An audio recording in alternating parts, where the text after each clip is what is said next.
வாத்தியார் நேயர்களுக்கு வணக்கம். இன்னைக்கு வந்து ஒரு ரெண்டு விஷயத்தை பற்றி இந்த வீடியோவில் பார்க்கலாம். அதில் முதல் விஷயம் என்னன்னு சொல்லி கேட்டிங்கன்னா, நம்ம அர்ச்சனாவை திட்டமிட்டு விஜய் டிவி மறைக்கிறதா அப்படிங்கிற ஒரு விஷயம்.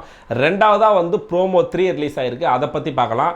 ஃபஸ்ட்டு வந்து அர்ச்சனாவை வந்து திட்டமிட்டு மறைக்கிறதா விஜய் டிவி, இல்லை வந்து மாயாவை வந்து டைட்டில் ரன்னர் ஆக்கிறதுக்காகவோ இல்லை வந்து ஒரு ரன்னர் ஆக்கிறதுக்காகவோ திட்டமிடுதா விஜய் டிவி அப்படிங்கிற வந்து ஒரு கேள்வி எழுது.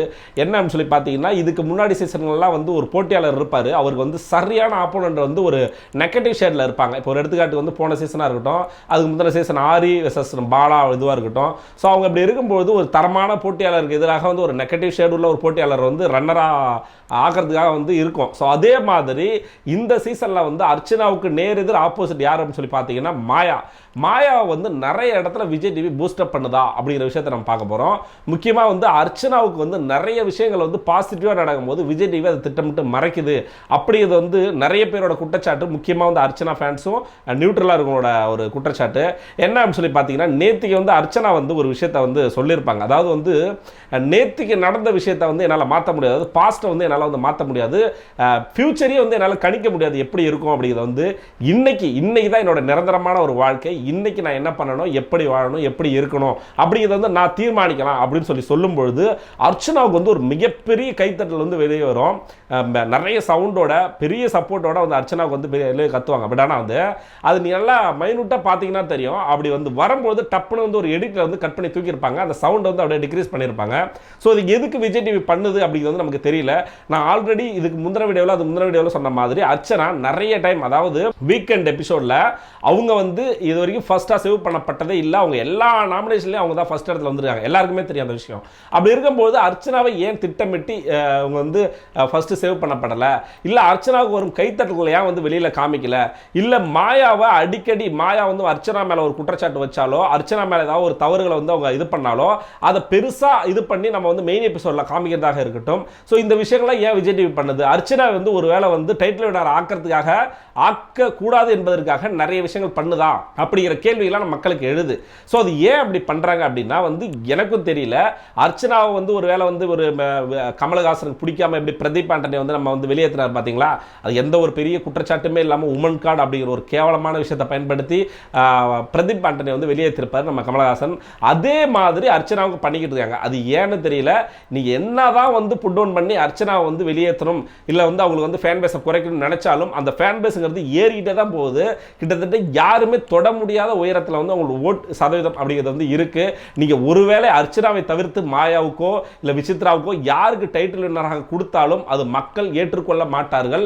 எப்பொழுதுமே மக்களுடைய ஓட்டுக்கு மட்டும் மதிப்பளித்து அதுக்கு வந்து விசுவாசமா இருக்கிறத தவிர்த்து சம்பந்தமே இல்லாமல் உங்களுக்கு பிடித்த ஒரு போட்டியாளர், கமலஹாசனுக்கு பிடித்த ஒரு போட்டியாளர் வந்து முன்னாடி கொண்டு வரதெல்லாம் வந்து ரொம்ப கேவலமான விஷயம். இதை தான் கமலஹாசனும் செய்து கொண்டிருக்கார் அப்படின்னு சொல்லிக்கிட்டு ப்ரோமோ 3 அதில் ரிலீஸ் ஆகிருக்கு. அதில் என்ன நடந்திருக்கு அப்படிங்கிறத பற்றி முழுசாக பார்க்கலாம். ஸோ அதில் வந்து திரு கமலஹாசன் என்ன கேட்குறாரு அப்படின்னு சொல்லி கேட்டிங்கன்னா, லூப்பில் இந்த வீட்டில் வந்து யார் இருக்கா, லூப்புல்னா எப்படி சொல்லலாம்னு வச்சுங்களேன், ஒரு சொன்ன விஷயத்தை திரும்ப திரும்ப சொல்கிறது, இல்லை அவங்க பண்ண விஷயத்தை திரும்ப பண்ணுறது, அதாவது புலம்பிக்கிட்டே இதை திரும்ப திரும்ப பண்ணணும் அப்படின்னு சொல்லி சொல்கிறாங்க பார்த்தீங்களா, அதை தான் லூப்பாக நம்ம எடுத்துக்கலாம். ஸோ அப்படி லூப்பில் இருக்கிறது யார் அப்படின்னு சொல்லிட்டு திரு கமலஹாசன் அவர் வந்து கேள்வி கேட்குறாங்க. அதுக்கு நம்ம விஷ்ணு ஏஞ்சி என்ன சொல்கிறாருன்னா, விசித்ரா மேடம் அப்படின்னு சொல்லி சொல்லும் போது விசித்ரா மேடம் டேய் என்னடா என்ன சொல்கிற அப்படிங்கிற மாதிரி வந்து ஒரு முறைக்கிறாங்க.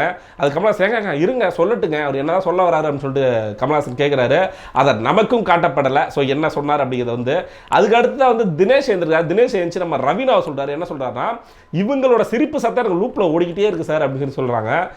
அவங்க வந்து சிரிப்பு சத்தம் மைண்டில் லூப்பில் ஓடுதோ இல்லையோ, எல்லா எபிசோட்லையுமே அவங்களோட சிரிப்பு சத்தம் வந்து லூப்பில் தான் வந்துகிட்டு இருக்கு. திரும்ப அந்த சிரிப்பு வந்து அப்படியே வந்து நம்ம காமிச்சிக்கிட்டே இருக்காங்களா, அதை அட்லீஸ்ட் கட் பண்ணியாச்சு தொலைங்கடா, ரொம்ப இரிட்டேட்டிங்காக இருக்கு அப்படின்னு சொல்லிட்டு அடுத்ததா மூணாவதா வந்து நம்ம விஜய் சொல்றாரு. அதாவது புள்ளி கேங்கை சேவ் செய்யப்படுவதற்காகவே வந்து வைல்டு கார்டில் உள்ள அனுப்பப்பட்ட ஒரு போட்டியாளர்னு சொல்லலாம். ஏன் நான் வந்து விஜய் எப்படி சொல்றேன்னா, நீ எல்லாம் யோசிச்சு பாருங்க, விஜய்க்கு வெளியில எப்படி இருக்குன்னு தெரியும். வெளியில வந்து ஒரு நார்மலா இப்போ நம்மலாம் போறோம்னு வச்சுக்கலாம், ஒரு வைல்டு கார்டுக்கு போறோம் அப்படின்னா வெளியில யாருக்கு நெகட்டிவ் ஷேட் இருக்கோ அவங்களுக்கு நம்ம கண்டிப்பாக சப்போர்ட் பண்ண மாட்டோம். அப்படி இருந்தும் விஜய் வந்து போய் நம்ம அந்த சைடு, அதாவது ஆப்போசிட் சைடில் அர்ச்சனா மேலேயோ தினேஷ் மேலேயோ ஒரு குற்றச்சாட்டு வைக்கும் போது ரொம்ப அவங்களோட மைனஸை மட்டும் கரெக்டாக எடுத்து பேசியிருப்பாரு. பட் ஆனால் எந்த இடத்துலையுமே மாயாவை பற்றியோ பூர்ணிமாவை பற்றியோ இந்த நிக்சனை பற்றியோ இந்த கேங்கை பற்றி எந்த இடத்துலையுமே வாய் திறந்திருக்க மாட்டார் நம்ம விஜய். அது எதனால்? அந்த இவங்களோட இதை மட்டும் வெளியில் காமிச்சு இவங்களை வந்து மேலே ஏற்றி விட்டு அந்த எதிர்போட்டியாளர்களை புட் டவுன் பண்ணுறதுக்காக தான் நம்ம விஜய் அனுப்பியிருக்காங்க. விஜய் டிவி அனுப்பிச்சா இல்லை இவரே எப்படி பண்ணுறாரா இல்லை இவரோட கேம் ஸ்ட்ராட்டஜி அப்படியா நமக்கு தெரியல. இவர் இண்டிவிஜுவலாக ஆடுற மாதிரியே தெரியலங்க. நிறைய இடத்துல அந்த புள்ளி கேங் தான் சப்போர்ட் பண்ணுறாரு. அவர் என்ன சொல்கிறாரு அப்படின்னு சொல்லி பார்த்தீங்கன்னா, மாயா தான் லூப்பில் இருக்காங்க. அதை வந்து நெகட்டிவாக சொல்லல, அதை பாசிட்டிவாக சொல்கிறார். எப்படி சொல்கிறாருன்னா, மாயா இந்த வீட்டுக்கு எதுக்கு வந்தோம் அப்படிங்கிறத வந்து மைண்டில் வச்சுக்கிட்டாங்க. என்டர்டைன்மெண்ட் பண்ணுறதுக்காக மட்டும்தான் வந்தோம் அப்படி இதை மைண்டில் வச்சுட்டு என்டர்டைன்மெண்ட் பண்ணிக்கிட்டே இருக்கிறாங்க அப்படிங்கிற மாதிரி சொல்கிறாங்க. டேய் விஜய் என்னையா சொல்கிற நீ, எங்கே என்டர்டைன்மெண்ட் பண்ணாங்க அப்படின்னு சொல்லிட்டு நமக்கு தெரியல. எனக்கு தெரிஞ்ச வந்து ஒன் ஆஃப் த என்டர்டைனர் அப்படின்னு சொல்லலாம். நான் மாயாவை ஃபுல்லாகவே புறக்கணிச்சிட முடியாது. ஏன்னா நிறைய இடத்துல அவங்களும் என்டர்டைன்மெண்ட் பண்ணியிருக்காங்க. நிறைய சைல்டிஷாக பண்ணுறதா இருக்கட்டும், ஒரு ஃபன் பண்ணுறதா இருக்கட்டும், அதில் நிறைய பண்ணியிருக்காங்க. நம்ம மாற்றுக்கிறதே இல்லை, அவங்க பண்ணியிருக்காங்க. பட் ஆனால் இவங்க ஒருத்தவங்க தான் என்டர்டைன்மெண்ட் பண்ணுறாங்க, இவங்க லூப்பில் அதை பண்ணிக்கிட்டே இருக்காங்க அப்படின்னு சொல்லி விஜய் சொல்கிறது மிகப்பெரிய சொம்பு. அந்த புள்ளி கேங்கு தோக்கும் சொம்பு. ஒருவேளை விஜய் டிவி நீங்கள் போயிட்டு இந்த மாதிரி இவங்கெல்லாம் பேசுங்க, இந்த மாதிரி பண்ணுங்க அப்படின்னு சொல்லிட்டு அவங்களுக்கு ஒரு அக்ரிமெண்ட்டில் உள்ள அனுப்பியிருப்பாங்களா அப்படிங்கிறது நமக்கு தெரியலைங்க. ஏன்னா மாயா நிறைய இடத்துல வந்து என்டர்டைன்மெண்ட் பண்ணுறேன் அப்படிங்கிற பேரில் நிறைய பேரை வந்து காயப்படுத்திருப்பாங்க. நிறைய இடத்துல தெரியும் அவங்க ஃபன் பண்ணுறேன் அப்படிங்கிற பேரில் அவங்களோட ஆட்டிடியூடு, அவங்களோட பாடி லாங்குவேஜ் இதெல்லாம் வந்து அடுத்தவங்களை வந்து ஹர்ட் பண்ணுற மாதிரி இருந்திருக்கும். நிறைய இடத்துல பார்த்துருக்கலாம். அர்ச்சனாவாக இருக்கட்டும், தினேஷாக இருக்கட்டும், நிறைய இடத்துல வந்து அவங்கள வந்து புட் டவுன் பண்ணி, விசித்ரா மேடமாக இருக்கட்டும், ஸோ அவங்கெல்லாம் வந்து நிறைய இடத்துல அவங்க பாடி ஷேமிங் பண்ணியிருக்காங்க. நிறைய விதத்தில் வந்து அவங்கள வந்து காயப்படுத்திருக்காங்க. ஒருத்தவங்க வந்து என்டர்டைன்மெண்ட் பண்ணுறது தப்பு இல்லைங்க, மாயா என்டர்டைன்மெண்ட் பண்ணட்டும். பட் ஆனால் அந்த என்டர்டைன்மெண்ட் அப்படிங்கிறது வந்து அடுத்தவங்க மனசை காயப்படுத்தாமல் இருந்தாதான் அது ஒரு மிகச்சிறந்த என்டர்டைன்மெண்ட்டாக நம்ம கருதலாம். அதை தவிர்த்து அடுத்தவங்களோட மனசை காயப்படுத்தி ஒரு என்டர்டைன்மெண்ட் பண்ணுறாங்க பார்த்தீங்களா, அது ரொம்ப ரொம்ப கேவலமான விஷயம். அதை தான் மாயா பண்ணுறாங்க. அதுக்கு சொம்பு தூக்குவர் நம்ம விஜய். இவரும் வந்து டைட்டில் வின்னர், நான் டாப் 5ல வருவார் அப்படிங்கிற மாதிரிலாம் சொம்பு தூக்கிட்டு இருக்காங்க. ஸோ இது எந்த விதத்துலையுமே நியாயம் இல்லை அப்படின்னு சொல்லிட்டு அடுத்ததா யார் சொல்கிறார் அப்படின்னு சொல்லி பார்த்தீங்கன்னா, நம்ம தடவல் மன்னன் நிக்சன் யார் சொல்கிறாருன்னா விஷ்ணு சொல்கிறாரு. விஷ்ணு சொல்கிறது கூட ஒரு விதத்தில் ஏற்றுக்கலாம். ஏன்னா விஷ்ணு உள்ளே போனதுலேருந்து இந்த வாரம் நம்ம நாமினேஷன் இருந்துடக்கூடாது, யார் இப்படி பண்ணுவாங்க, யார் வெளியேறுவாங்க, யார் எங்கே இருப்பாங்க அப்படிங்கிற மாதிரி வந்து புலம்பிக்கிட்டே இருப்பார். ஸோ அது கரெக்டான விஷயம் கூட தான் எனக்கு தெரிஞ்சு நிக்சன் வந்து விஷ்ணுவை சொன்னது. என்ன சொல்கிறாருன்னா வந்து இந்த வீக்கெண்ட் எபிசோட் வந்துச்சுன்னா சார் இவர் வந்து கமலஹாசன் சார் இந்த ட்ரெஸ்ஸில் வருவாரா, இல்லை இதை சாப்பிடுவாரா, இல்லை டயட்டில் இருப்பாரா, இல்லை முட்டை வாங்கி கொடுக்கலாமா அப்படிங்கிற மாதிரி வந்து ஒரு லூப்லேயே இருப்பார் சார். ஏதாச்சும் ஒன்று யோசிச்சுக்கிட்டே இருப்பார். ஏதாவது ஒன்று கேமை பற்றி கேமு இந்த மனுஷன் எப்போ பார்த்தாலும் கேமை பற்றி தான் யோசிச்சுட்டு இருப்பார் அப்படிங்கிற மாதிரி வந்து நிக்சன் சொல்கிறாரு. அது ஒரு விதத்தில் உண்மைதான். விஷ்ணு வந்து எப்படின்னா அவரோட இண்டிவிஜுவல் கேமை ஒரு இடத்துல விளையாடி இருந்தாருன்னா கண்டிப்பாக டாப் 5ல வர்றதுக்கான அனைத்து விதமான தகுதியும் உள்ள ஒரு போட்டியாளர். ஏன்னா ரொம்பவே யாருமே ஹர்ட் பண்ண மாட்டார், ரொம்ப கோபமாக பேசுவாரை தவிர்த்து.